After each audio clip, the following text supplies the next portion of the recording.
MP board के कक्षा छठी के सभी विद्यार्थियों के लिए आज इस वीडियो में 8th ग्रेड की आपकी जो अभ्यास पुस्तिका है, तो इस पुस्तक के जो महत्वपूर्ण प्रश्न हैं आपके वो हम कंप्लीट करेंगे। तो बच्चों आज इस क्लास में मैं आपको पार्ट 6 अच्छे से पढ़ाऊंगी, तो वीडियो में आप अंत तक बने रहें। तो आपका जो पार्ट 6 है उसका नाम क्या है? विजय गान। क्या नाम है? विजय गान। तो बच्चों आपका जो पहला पेज है वो इस तरह का रहेगा और यहाँ से आपका जो पहला सही विकल्प का प्रश्न बनेगा, बहुविकल्पी प्रश्न आपको करने हैं। पहला है धरती का तत्सम शब्द है, तो धारिणी, धरा, वसुधरा या फिर अवनी।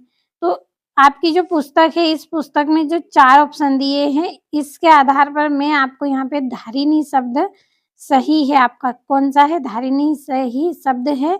और यदि हम यहाँ पे ऑप्शन नहीं दिया है, यदि ऑप्शन में आपका आता तो इसका आंसर आपका यहाँ पे इस तरह से धरित्री रहता। धरित्री इसका राइट आंसर है आपका, लेकिन पुस्तक के आधार पर हम धारिणी यहाँ पे सही आंसर मानेंगे। आपका जो दूसरा प्रश्न है, मनुष्य जीवन की सफलता में बाधक, यानी कि मनुष्य जीवन की जो सफलता है इसमें बाधक कौन है, रुकावट कौन डालता है? अहंकार। कौन डालता है? अहंकार डालता है। तो अहंकार आपका सही आंसर है। तीसरा है मंत्र शक्ति द्वारा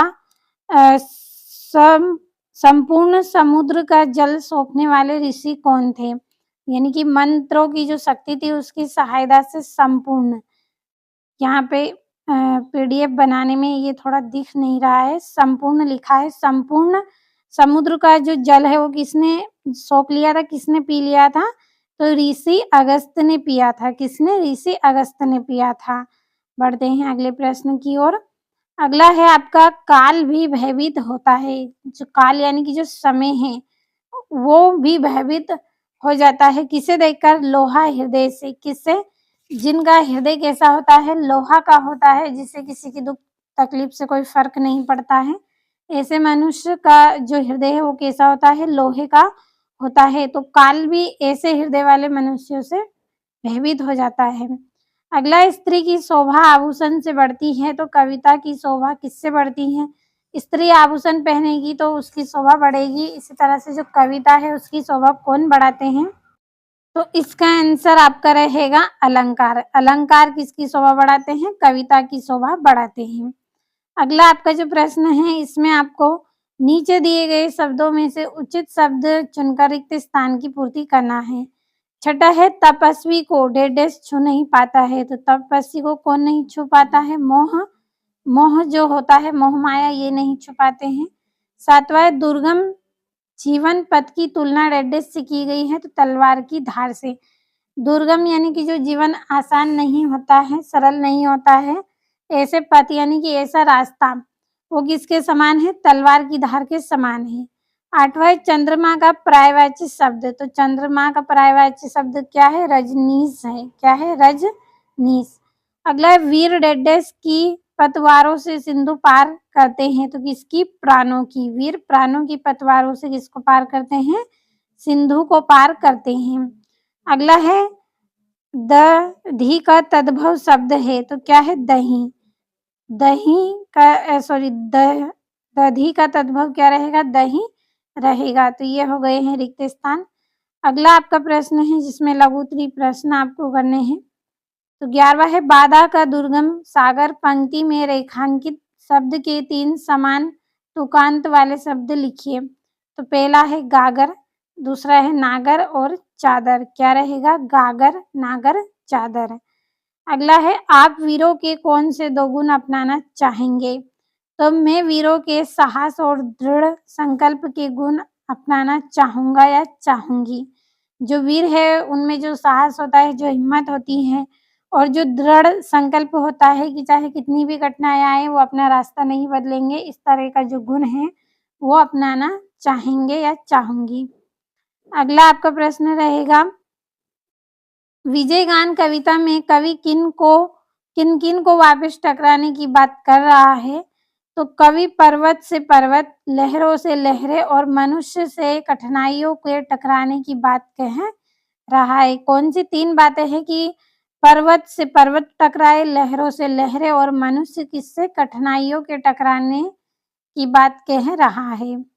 अगला है तलवार की धार पर चलना। मुहावरे का अर्थ लिखकर वाक्य में प्रयोग कीजिए। तो इसका अर्थ है बहुत कठिन कार्य करना।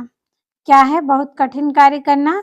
वाक्य में बदलना है सत्य के मार्ग पर चलना तलवार की धार पर चलने के समान है। कैसा? जो सच्चाई का रास्ता अपनाता है वो किस पर चलता है? एक तरह से तलवार की धार पर चलता है, इसके समान वहाँ होता है। उसके जीवन में इतनी कठिनाइयां आती हैं। 15वां जो प्रश्न है लघु उत्तरी। निम्नलिखित पंक्तियों में तपस्वी की कौन कौन सी विशेषता बताई गई है? तो छूने पाए मोह ना तुमको, बनो तपस्वी लोहा हृदय, काल स्वयं डर जाए देखकर, ध्रुव से भी धूतर निश्चय। तो तपस्वी मोह से दूर रहता है, उसका हृदय दृढ़ होता है और उसका जो निश्चय है वो कैसा होता है? अटल होता है। कैसा होता है? जो तपस्वी है वो किससे दूर रहते हैं? मोह से दूर रहते हैं। उनका जो हृदय है वो कैसा होता है? दृढ़ होता है। कैसा होता है? दृढ़ होता है। और उनका जो निश्चय होता है किसी कार्य के प्रति वो कैसे होते हैं? निश्चय होते हैं, अटल होते हैं। तो अगला आपका प्रश्न है धारा को पाप से मुक्त कैसे किया जा सकता है? जो धरा है, गलती से मैंने धारा बोल दिया था। जो धरा है, धरा यानी कि धरती, धरती को पाप से मुक्त कैसे किया जाता है? तो सत्य, साहस, सदाचार और अच्छे कर्मों द्वारा धरा को पाप से मुक्त किया जा सकता है। किससे? सत्य के कारण, साहस, हिम्मत और सदाचार, अच्छे कार्य, अच्छे कर्मों के द्वारा धरा को पाप से मुक्त किया जाता है। और 17वां है मानव जीवन को महासंग्राम क्यों कहा गया है? तो मानव जीवन में अनेक कठिनाइयां और संघर्ष का सामना करना पड़ता है, इसलिए इसे महासंग्राम कहा गया है। जो मानव जीवन में इसमें पग पग पर कठिनाइयों का सामना करना पड़ता है, बहुत संघर्ष होता है, इसलिए इसे महासंग्राम कहा गया है। आपका 18वां प्रश्न है कविता विजय गान में आई अनुप्रास अलंकार की कोई दो पंक्तियां लिखिए। तो पहला है घुमड़ घुमड़ कर नभमंडल को नित अंगार उगलने दो। दूसरा है समहल समल कर चलो वीर वर तलवारों की धारों पर। क्या है? समल समल कर चलो वीर किस पर? तलवारों की धारों पर। ये हो गया 18वां प्रश्न। आपका यहाँ से जो 19वां प्रश्न है किस तरह का है? दीर्घोत्तरी प्रश्न है निम्न पंक्तियों का भावार्थ अपने शब्दों में लिखिए। तो टकराने दो सिंधु हिमाचल, सूर्य चंद्र आनी अंबर, संभल संभल कर चलो वीरवर तलवारों की धारों पर, पापों से संतप्त धरा को पाप तप में जलने दो, घुमड़ घुमड़ कर नभ मंडल को नित अंगार उगलने दो। अगली लाइन है आपकी जल जाएगा पास पुराना परवस्ता अंचल जर्जर, संभल संभल कर चलो वीरवर तलवारों की धारों पर। इसका हम भावार्थ यहाँ पे करेंगे। तो इसका जो भावार्थ है वो रहेगा कवि वीरों को साहस, धैर्य और अटल निश्चय के साथ जीवन की कठिनाइयों का सामना करने की प्रेरणा देता है।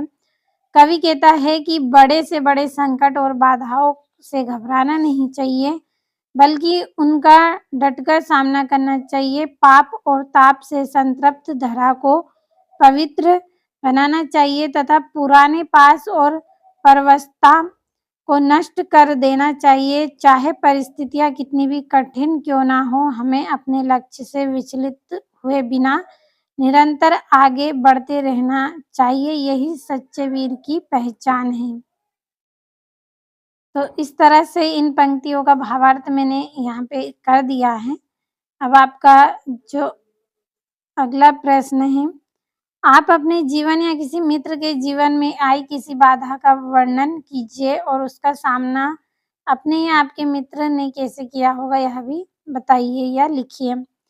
तो मेरे एक मित्र के परिवार की आर्थिक स्थिति कमजोर थी, जिससे वह पढ़ाई पर ध्यान नहीं दे पा रहा था। उसे कठिन मेहनत की और छात्रवृत्ति परीक्षा पास की, जिससे उसकी पढ़ाई जारी रही और वह अब अच्छे अंकों से पढ़ाई कर रहा है। तो इस तरह से हम क्या करेंगे, अब अपने जीवन में कठिन मेहनत करेंगे और इससे हमारी जो स्थिति है उसमें बदलाव लाएँगे और जो हमारा कार्य है उसकी तरफ हम अपने जीवन में आगे बढ़ेंगे।